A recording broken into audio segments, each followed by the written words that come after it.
Sorry. You can get a new roof for way less by just installing it yourself. We did with just 2 people, and we think that you can too. 1, 2,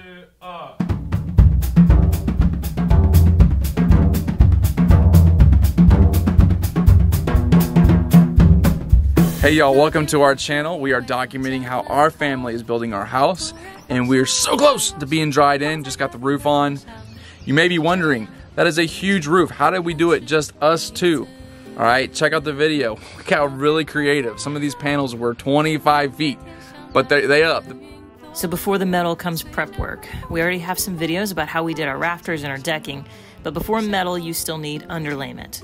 We also did furring strips, which gives you a stud for the metal, as well as great circulation for the roof, and in our case, more mobility on the steep pitch.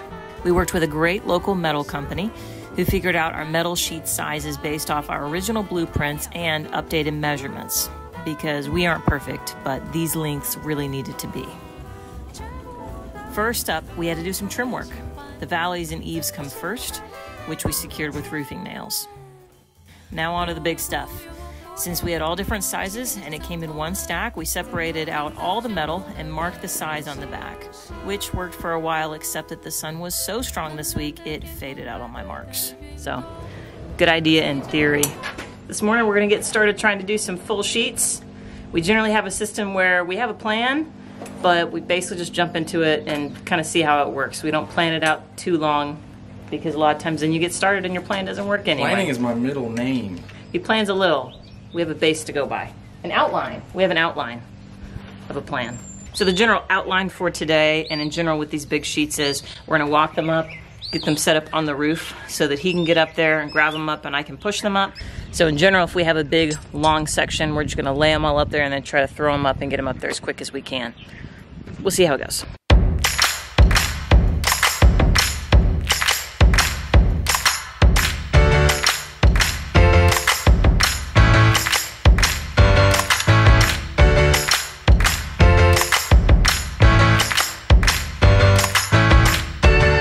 This plan outline worked pretty well.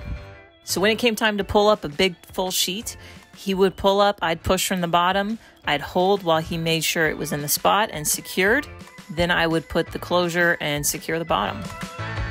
Hey guys, this is your 5-second reminder to subscribe to our channel.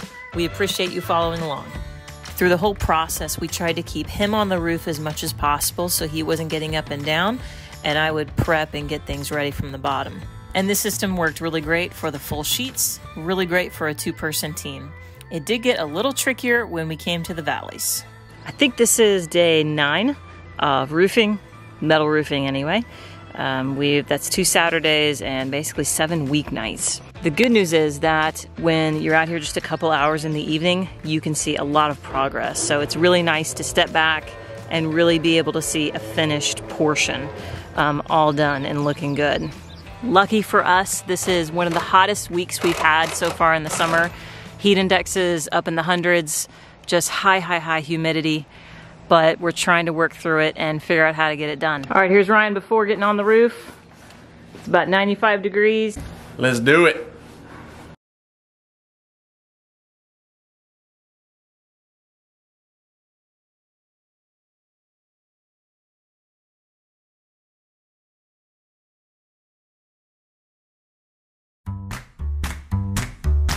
All right, about 40 minutes later, looking pretty wet. Pretty soaked.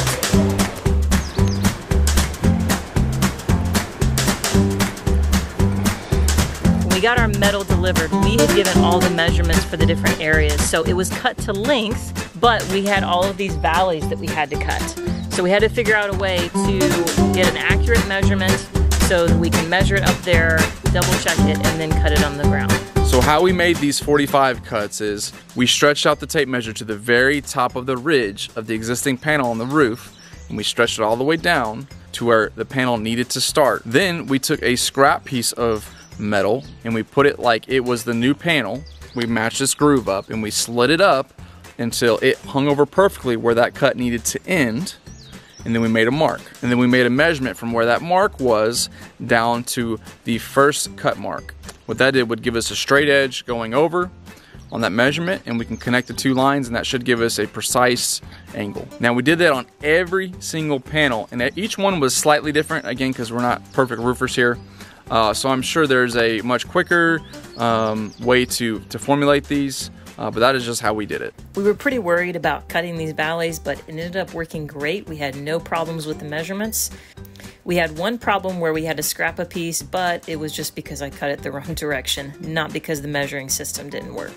We did purchase a powered metal cutter that goes into your drill. We tried it some, but the problem that we had was on this tough red metal, it didn't go over the ridges very well, and it ended up just being a little more frustrating than it was helpful. So for the majority of these, we just went with the old-fashioned hand metal cutters. Would you forgive me?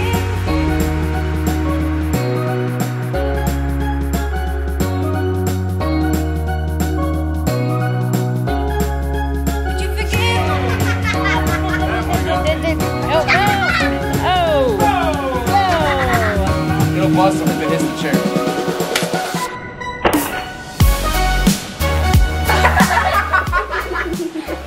Well, my underwear wasn't what it is now.